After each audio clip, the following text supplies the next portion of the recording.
Hello and welcome to part 4 of this series featuring the wildly unrealistic idea of imagining a list of arcade games on a home console like a Super Nintendo. Okay, obviously some games would have absolutely no chance of working. I mean, look at Jurassic Park here. You think that's gonna work on a Super Nintendo? Hell no. But it's still fun to imagine, and more than that, I'm hoping these videos also highlight certain arcade games that you may not have been aware of, so you can check them out yourself on the MAME emulator or whichever way you can. I've already covered a ton of titles, everything from Cadillacs and Dinosaurs, Windjammers, Ghostbusters, G.I. Joe, all that good stuff, so make sure you check out parts 1 through 3 if you haven't yet.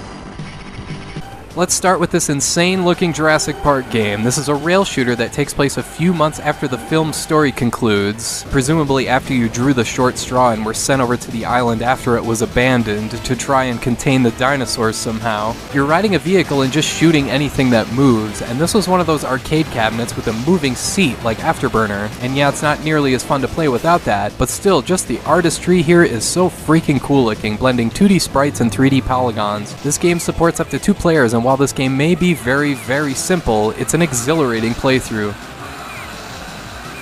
Let's stick with gallery shooters with Nom 1975. Now this is a game that absolutely could have been on the Super Nintendo, although it was made by SNK and it did get a home console release for the Neo Geo. Still, not a whole lot of people are aware of this one. It's a wild gun style game where you're expected to dodge just as often as you shoot and destroy stuff. It's 2-player compatible with all sorts of weapon upgrades and extra items like grenades, and what I really like here is that if you save a hostage, she runs over, grabs a gun and starts shooting at enemies to help you out. That is awesome. So yeah, if you like wild guns, you'll really like this one. Here's an older gallery shooter titled Devastators, made by Konami. This is one of those forgotten titles because it's never received a home console release, so you could only play this one if the arcade cabinet just happened to be in your area. That's the thing about these old arcade games. If you didn't have a particular cabinet in your neighborhood, you'd never know that game even existed. Anyway, Devastators is more of a rail shooter type game that's like Contra meets that G.I. Joe arcade game I talked about in part 2, and the game supports up to 2 players. There's 7 total levels, but this is still a pretty short playthrough. It's a lot of fun though. Sometimes simple games like this just do the trick. Here's more of a run and gun title from Data East called Desert Assault. Run around and make stuff go boom, can't go wrong with that, but this one actually has a bit of variety to it, with levels where you have to sneak past spotlights, and another one where you're getting chased by this poison gas creeping up on you. There's also vehicles you can ride, and enemies make this horrific scream when they're defeated. There's only 5 levels here, but this one is still a lot of fun. It's 4-player compatible, featuring 4 different characters you play as who all have their own weapon upgrades. This one reminds me a bit of something like Sunset Riders meets Metal Slug, so if you dig those games, you'll love this one. Moving on to beat-em-ups, here's one of my favorites. When most people think Battletoads, they think of the impossible NES game, but what they should think of is this kick-ass beat-em-up that was only released for arcades. The sprite animation, backgrounds, and settings here are incredible looking, and the music is done by David Wise, so this game is the maximum Battletoads experience without the ridiculous crap like the Turbo Tunnel. It supports up to 3 players, and there's 6 total levels. The movesets here aren't that spectacular, but that's not really the point. The sheer spectacle here is what sells this one. You can play Battletoads Arcade today on Xbox One as part of the Rare Replay compilation released just a few years ago. The highest recommendation for this one.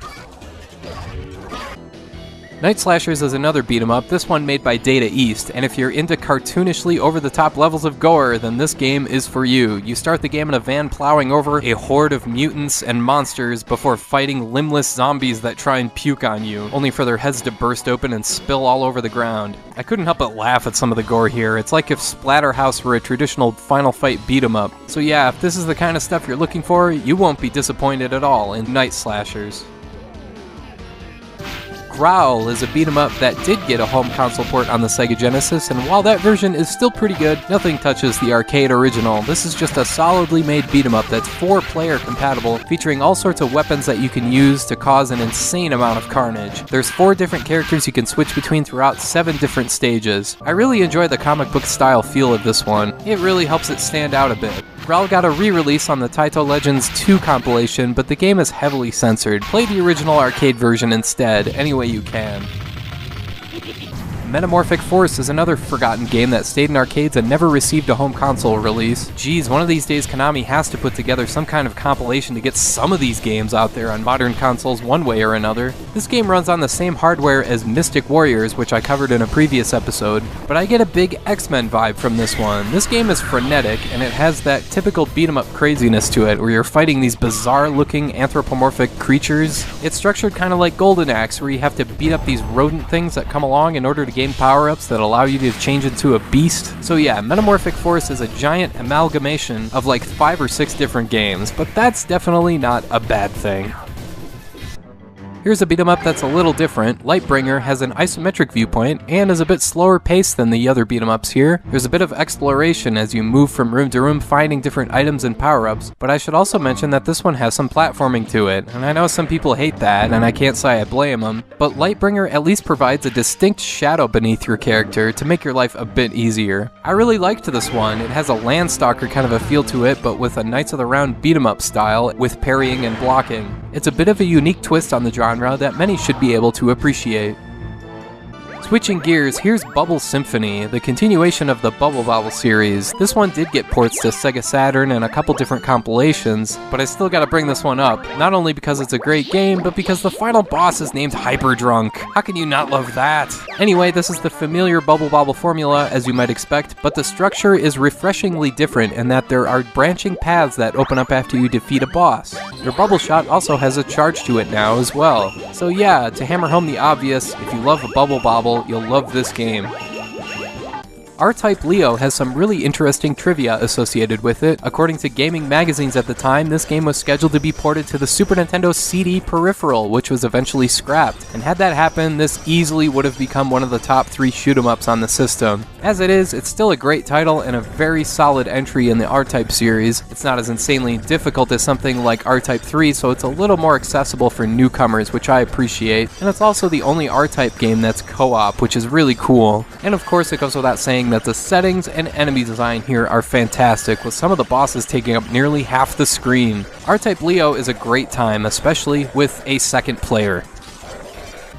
Boogie Wings is a shoot-em-up run-and-gun hybrid made by Data East that's really an oddball game. This is the kind of game where it's just an endless amount of stuff thrown at you, and you have to use whatever is around you to survive, whether that's controlling this biplane that uses a hook that you can control to attach stuff to it, or this blimp thing, or a tank, or an elephant? What? This game is absolutely nuts in the best possible way, and it's really well structured because you feel like absolutely anything is possible of happening at any time. I mean, look at this grappling hook thing. I'm just swinging a horse around. Now I've got this dead body I can't get rid of. What the hell? Sometimes your vehicle can't take any more damage and you're just on your own as a regular old dude until you find a new vehicle. And even in those situations, this game is still so much fun. Boogie Wings is a really tough playthrough, but it's so worth it. It's completely insane.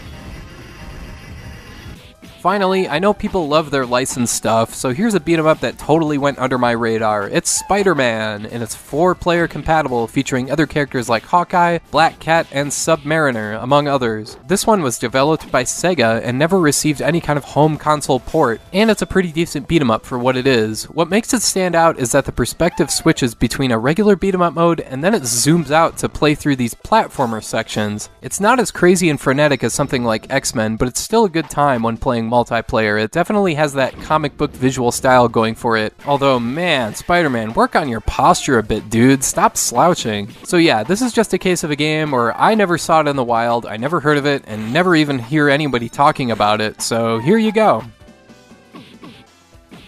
Alright, that's all for now. I want to thank you for watching, and I hope you have a great rest of your day.